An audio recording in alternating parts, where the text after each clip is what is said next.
teman-teman, dari persidangan Tifa yang berlangsung tadi pagi, dari dakwaan yang dibacakan oleh jaksa penuntut umum, kita jadi semakin tahu betapa jahatnya perempuan ini. Betapa jahatnya jemari dan lisan perempuan ini. Bagaimana bisa seorang perempuan, seorang ibu, seorang yang berpendidikan tinggi, bisa menuliskan kata-kata yang begitu jahat, begitu nista, begitu hina, begitu rendahnya. Bahkan kepada seorang pemimpin yang telah memimpin negara ini selama 10 tahun. Bagaimana bisa seorang perempuan terdidik menuliskan kata-kata yang orang yang tidak berpendidikan setinggi dia, kita-kita inilah, gak sanggup untuk menuliskan, mendengarkannya pun hati kita sakit. Bagaimana bisa seorang ibu dan dia juga seorang anak yang memiliki orang tua menuliskan nama orang lain dengan Mukidi, Mulyono, meskipun itu nama yang baik, tapi kita tahu tujuannya apa menuliskan nama tersebut kepada Pak Jokowi dan juga JKDK. Kita tahu itu maksudnya apa. Bayangkan betapa jahatnya perempuan ini. Betapa jahatnya perempuan ini yang telah mengatakan otak seseorang itu kecil, padahal dia sama sekali belum pernah bertemu dengan orang itu. Bagaimana mungkin dia tidak memiliki orang tua? Bagaimana ketika ayahnya dikatakan orang lain yang tidak pernah mengenal sosok ayahnya itu secara langsung, bahwa otak ayahnya itu kecil? Bagaimana perasaannya ketika ada orang yang datang ke makam keluarganya? Katakanlah misalnya orang tuanya sudah meninggal dunia. Dengan seenaknya mengatakan bahwa orang tuanya itu bukanlah orang tua kandungnya. Bagaimana perasaannya? Apakah perempuan ini dilahirkan ke dunia ini tanpa punya perasaan? Dan ironisnya, dia selalu membawa nama Tuhan. Selalu mengawali setiap perkataannya dengan menyebut nama Tuhan. Membawa ayat-ayat suci. Sangat disayangkan, ayat-ayat suci itu keluar dari mulut perempuan yang berhati iblis. Baiklah teman-teman, selamat datang di channel Fakta dan Poin, di mana kita berbicara sesuai dengan fakta. Dan faktanya, kita dihadapkan ada seorang perempuan yang nuraninya sudah tidak bisa dikatakan kalau dia punya nurani. Kita tidak bisa mengatakan bahwa ada orang yang punya jiwa sesadis itu, sejahat itu, sebiadab itu. Dan sekarang, dia yang kemarin sesumbar mengatakan bahwa dirinya sudah bebas, bukan terdakwa lagi, benar-benar duduk di hadapan majelis hakim, duduk di tempat seharusnya dia duduk sebagai terdakwa.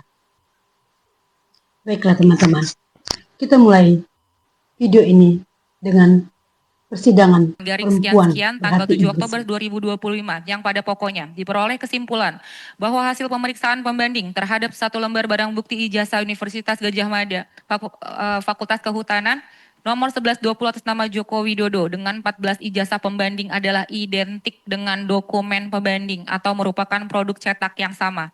Perbuatan terdakwa sebagaimana diatur dan diancam pidana pasal 433 ayat 1 junto pasal 441 ayat 1 Undang-Undang Republik Indonesia nomor 1 tahun 2023 tentang Kitab Undang-Undang Hukum Pidana. Selanjutnya agak pelan sedikit lah Bu Jaksa bacakannya. Izin melanjutkan majelis.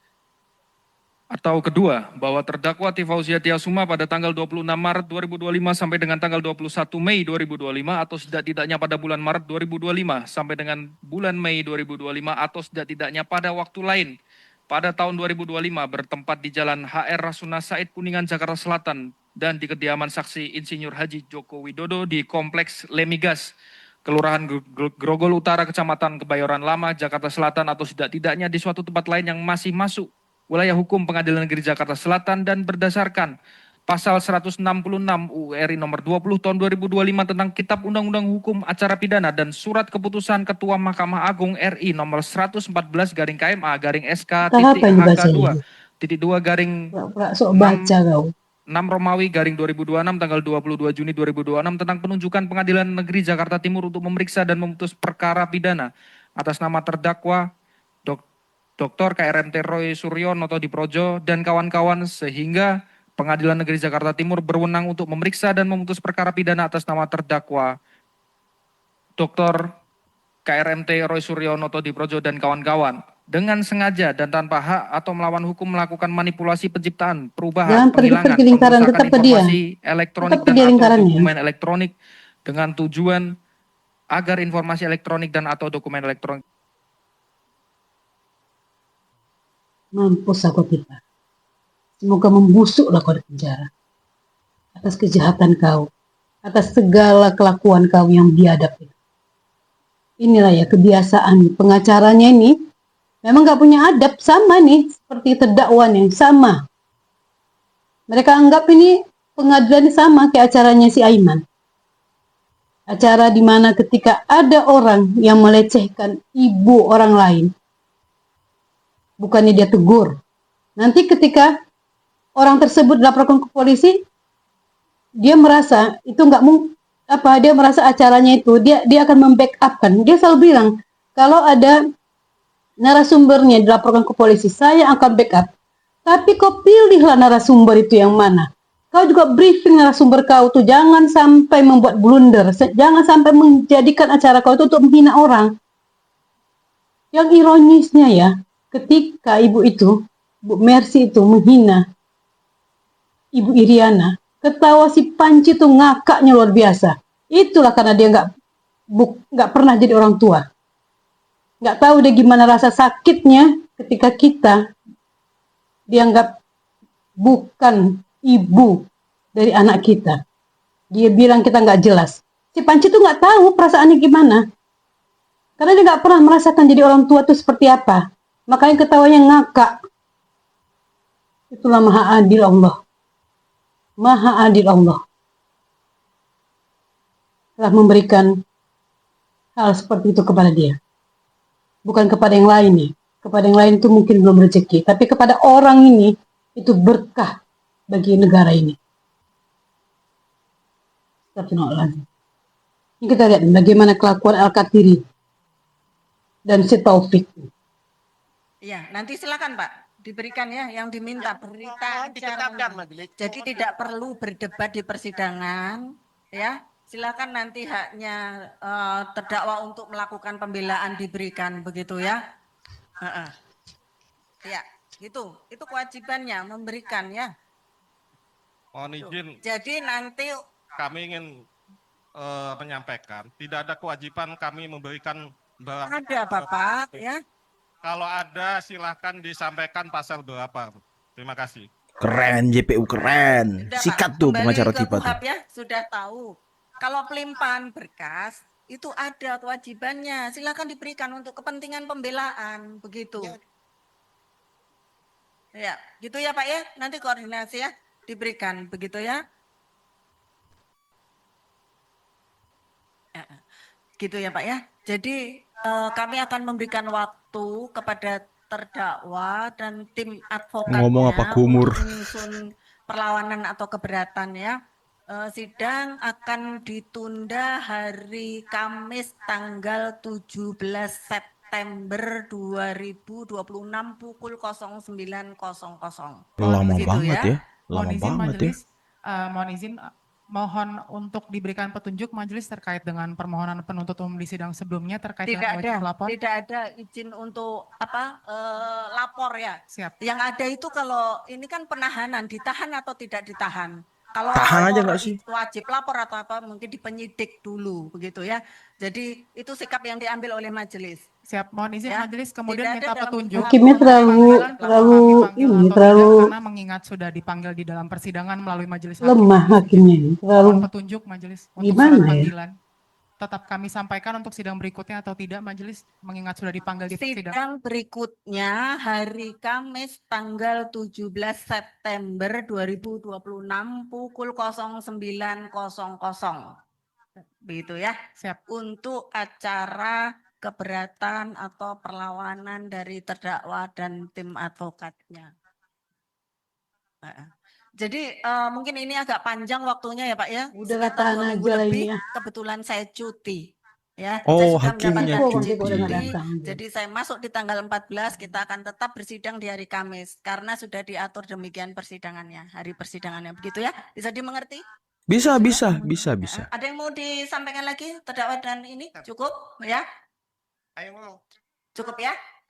Dengan demikian sidang perkara nomor 354 ditunda hari Kamis 17 September 2026 Lumayan lama ya. pukul 09.00 dengan acara Makin perlawanan. lama lah selesainya.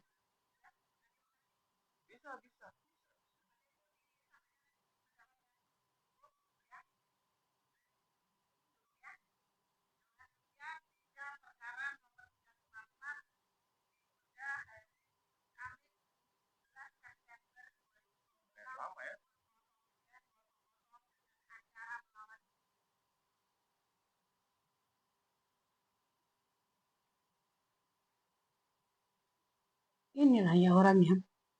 Dia nggak ngerti hukum. Dia bukan orang hukum, tapi sok tahu.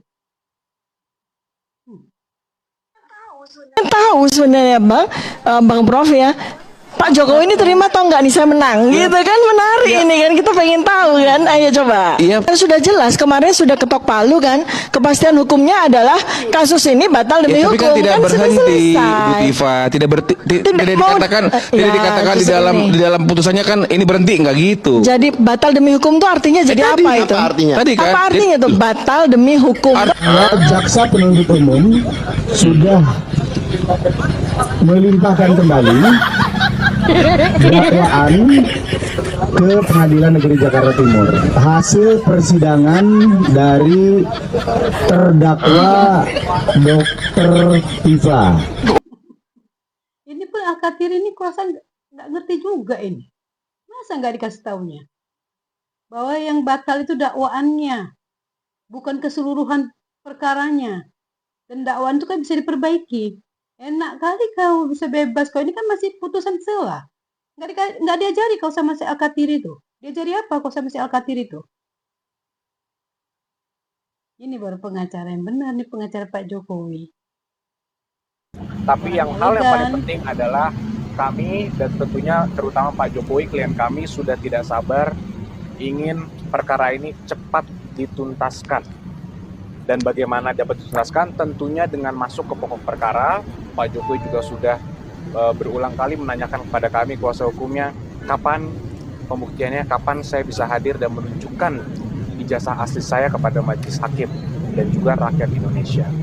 Jadi kami sangat berharap bahwa sidang ini dapat berlangsung dengan efektif, dengan baik. Tanggal 17 September nanti juga diikuti langsung selanjutnya dengan masuk pokok perkara. Ya. Dan juga mengenai pra-peradilan, mungkin rekan-rekan juga sudah melihat bahwa Mahkamah Agung sudah mengambil sikap juga bahwa pengertian mengenai pra-peradilan itu boleh dilakukan berkali-kali itu juga sudah dibatasi. Yang artinya bahwa di mana di KUHP itu kan diatur bahwa seakan-akan kalau ada pra-peradilan pokok perkara tidak boleh jalan. Ternyata maksudnya bukan seperti itu. Maksudnya ketika ada pokok perkara namun masih ada pemeriksaan pokok perkara, itu yang tetap harus diperiksa. Sehingga kalau dulu-dulu ini kan kalau ada pra-peradilan kemudian ya mungkin aparat penegak hukum langsung melimpahkan sehingga gugur. Sekarang tidak bisa seperti itu. Maksudnya kalau masih ada prapit dilimpahkan, prapit tetap harus diperiksa. Tapi bukan berarti kalau sudah dilimpahkan prapit bisa diulang berkali-kali, tidak seperti itu. Jadi saya rasa itu cukup clear. Mudah-mudahan ini bisa perkaranya cepat selesai, masuk pokok perkara dan mendapatkan putusan yang seadil-adilnya, khususnya untuk korbannya yaitu Pak Jokowi. Pak, tadi kan disebut bahwasannya jaksa belum mengasih BAP ke pihak terdakwa, itu tanggapannya seperti apa? Yaitu adalah dialektika persidangan yang tentu semua kami serahkan kepada para pihak yang bersidang. Kepentingan kami sudah diwakili oleh penuntut umum dan majelis hakim juga sangat tegas bersikap Sehingga ya, kita lihat tadi Majelis Hakim juga sudah memerintahkan kepada penuntut umum sebelum perlawanan mohon diserahkan berkasnya. Dan saya rasa ini hal yang biasa dalam persidangan dan saya yakini itu juga bukan masalah yang besar dan itu akan diselesaikan. Anda yakin bahwasannya nanti bentuk perlawanan Dr. Tifa akan ditolak hakim atau seperti apa? Kalau melihat dari pengalaman kami dan analisa kami terhadap dakwaan tadi, dakwaannya sudah sempurna menurut kami. Sehingga menurut kami tidak ada hal teknis lagi yang bisa dilawan secara teknis karena perlawanan ini hanya masuk. Iya, kemarin itu kan hanya masalah perbedaan dicampurkannya KUHP lama dan KUHP baru pada pasal untuk pencemaran nama baik Pak Jokowi. Itu aja. Bukan ditolak keseluruhan. Banyak yang diterima seperti misalnya tempat persidangan itu di Jakarta Timur, juga dilepaskannya kaitannya dengan yang sudah melakukan RJ kepada Pak Jokowi. Itu semua kan ditolak. Hanya itu aja masalahnya. Jadi bukan keseluruhan berkas dakwaan kau itu kau dimenangkan, Tifa, nggak itu aja. Sama nih kayak ketika pra-peradilan si Panci yang pertama. Dia merasa dimenangkan, padahal dari 9 gugatan dia itu cuma 3 yang dikabulkan oleh hakim. Cuma 3. Itulah kan, kayak film India kan nggak apa-apa. Dimenangkan dulu lah kan. Sampai ujungnya, masuk kan gol juga kan. Inilah dia ketika habis sidang. Di dalam sidang itu kan santunnya. Seperti perempuan solehah.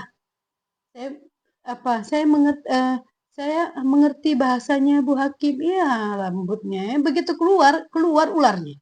Inilah dia. Ular beracunnya keluar. Seluruh dakwaan saya itu batal demi hukum.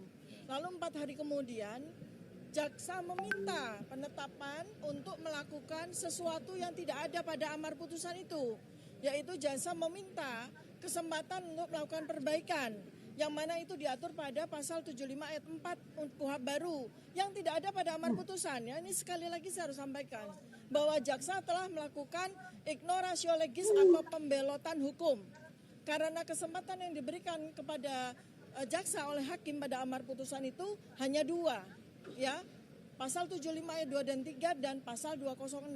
Karena itu kami siap.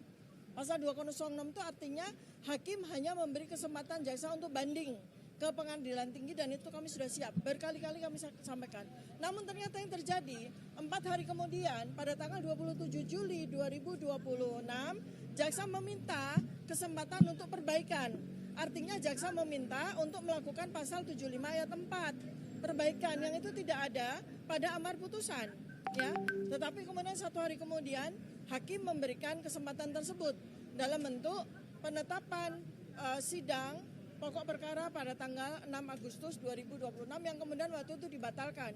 Kenapa waktu itu dibatalkan? Karena kami mengkomplain, kami memprotes adanya pembelotan hukum tersebut, ya, adanya penyelundupan penggunaan pasal 75 ayat 4 tersebut dengan menggunakan jalur pra-peradilan yang itu juga diatur pada KUHP. Nah, oleh karena itu kemudian proses pra-peradilan berlangsung mulai tanggal 12 Agustus 2026 sampai tanggal 21 Agustus 2026. Kemudian ternyata pada saat kami melaksanakan pra-peradilan ada sisipan dalam bentuk SEMA nomor 3 tahun 2026 yang diterbitkan tanggal 18 Agustus 2026. Terbitnya belakangan. Padahal pada sidang pra-peradilan mulai 12 Agustus tidak ada SEMA itu. Bukan hanya untuk kau SEMA itu. Yang mengejutkan adalah bahwa pada tanggal 21 Agustus 2026 ketika keputusan atas pra-peradilan ini, hakim tunggal di PN Jakarta Selatan itu memutus berdasarkan SEMA tersebut. Si Tifa ini sama pengacaranya nih, kayak ada masalah pada pendengaran mereka ini.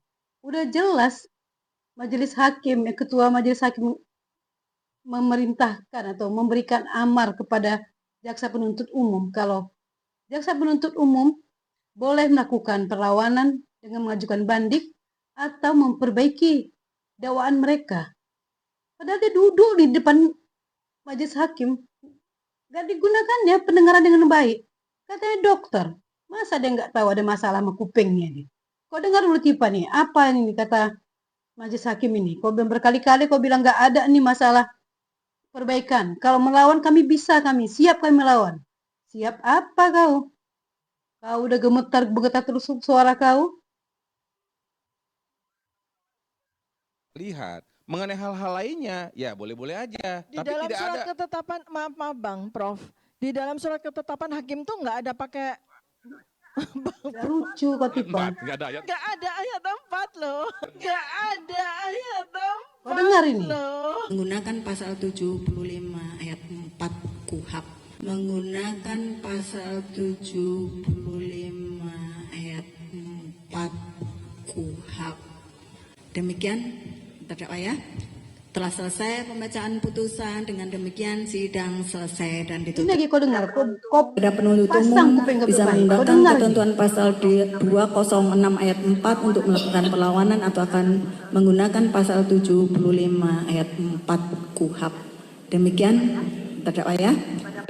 Ulang Kepada lagi ya. penuntut Kau umum dengar lagi bisa Tifa. menggunakan ketentuan pasal 206 ayat 4 untuk melakukan perlawanan atau akan menggunakan pasal 75 ayat 4 KUHP. Kepada Ulang penuntut lagi. umum bisa menggunakan ketentuan pasal 206 ayat 4 untuk melakukan perlawanan atau akan menggunakan pasal 75 ayat 4 KUHP atau akan menggunakan Kau dengar pasal lagi Tifa? 75. Nggak ada hakim bilang bahwa jaksa boleh melakukan perbaikan dengan pasal 75 ayat 4. Apa kan? Kuping kan bermasalah semua aku rasa. Dari mulai Alkatiri sampai si apapun. Siapa? Si Gofur. Mau-maunya jadi saksi ini. Fakta bilang nggak ada. Ini ucapan majelis hakim bilang jaksa boleh melakukan ini perbaikan dakwaan. Apa kan? Ada masalah dalam kuping kan semuanya. Kok bisanya kalian kata si Alkatiri kami pemain kok enggak kau? Kok enggak kau dengar? Hakim ngomong seperti itu, kok enggak dengar kau? Kau dekat sama hakim, kok enggak dengar kau? Pemain kalian kan cuma penonton. Tapi kan disiarkan ini live, kita dengar semua apa penjelasan dari hakim. Apa nyawa nih? Mengada-ngada kan semua. Ini nih. Si orang paling ngerti hukum nih. Kami bahwa sidang akan berlangsung. Sidang akan berlangsung. Tahu. Yang pertama, pada sidang yang pertama adalah pembacaan surat dakwaan yang sudah diperbaiki oleh JPU. Lalu kemudian pada minggu kedua kami diberikan hak perlawanan. Tetapi pada minggu ketiga tidak seperti pada sidang yang lalu. Hakim memutuskan menerima atau menolak. Tetapi nanti keputusan itu di akhir sekali. Ketika sidang pokok perkara berjalan, yang ya kalau melihat dari 148 saksi ada 712 dokumen, itu akan makan waktu kurang lebih 3 tahun. Jadi posisi saya akan menggantung sebagai terdakwa selama 3 tahun untuk akhirnya dimenangkan gitu loh. Ya, seperti itu. Kejadiannya seperti itu. Kenapa? Karena materi dari surat dakwaan itu sama malah kurang 10 halaman. Jadi surat dakwaan pertama di mana ditolak, dinyatakan bebas demi hukum, batal demi hukum itu 57 halaman. Tapi ketika kemudian mereka perbaiki itu hanya tinggal 46 halaman. Jadi kita sudah bisa memprediksi bahwa nanti surat dakwaan itu pun akan ditolak. Tapi ditolaknya bukan pada minggu ketiga atau pada sidang ketiga, tapi nanti akhir. 3 tahun lagi, mungkin 3 akan tahun. terjadi sebuah penyanderaan saya sebagai terdakwa selama bertahun-tahun. Mampus kok itu kejadian betul-betul 3 tahun. Sekarang aja udah sepi ya nonton nih. Yang hadir pengunjung untuk lihat ini. Nggak ada pendukung kau. Apalagi mau 3 tahun. Mundur lah sesuatu pengacara kau. Orang nggak dibayar katanya. Pro bono. Makin mundur lah. Alkatiri pun malas kali kok 3 tahun terus kau. Sidang kau berlangsung. Nggak ngerti hukum. Jangan sok tahu kau Tifa. Jangan tahu kau berbuat jahat aja kerja kau. Mulut kau itu jahatnya luar biasa. Menghina orang, memfitnah orang nomor 1 kau. Ini konsep baju kau pun nggak jelas ini. Menghina orang nomor 1. Nggak ada takutnya kau azab memfitnah orang seperti apa. Inilah nih manusia jelmaan dajjal inilah. Astagfirullahaladzim. Janganlah, jauhkanlah kita. Jauhkanlah kita dan turunan kita. Ada orang dalam keturunan kita yang kayak gini kelakuannya. Jauhkan Tuhan ya Allah. Jauhkan. Teman-teman, sampai di sini dulu videoku. Dan kalau kalian melihat videoku ini melintas di timeline kalian, juga video-videoku yang lain melintas di timeline kalian, Jangan lupa di subscribe, di like, dan di komen. Dukung terus channel aku ini teman-teman, agar aku semakin semangat untuk terus membuat konten-konten melawan segala macam hoax dan ujaran kebencian yang dilakukan oleh orang-orang yang selalu membuat gaduh ruang publik kita. Untuk Pak Jokowi, sehat selalu Bapakku. I love you Pak Jokowi. Sampai jumpa teman-teman. Salam.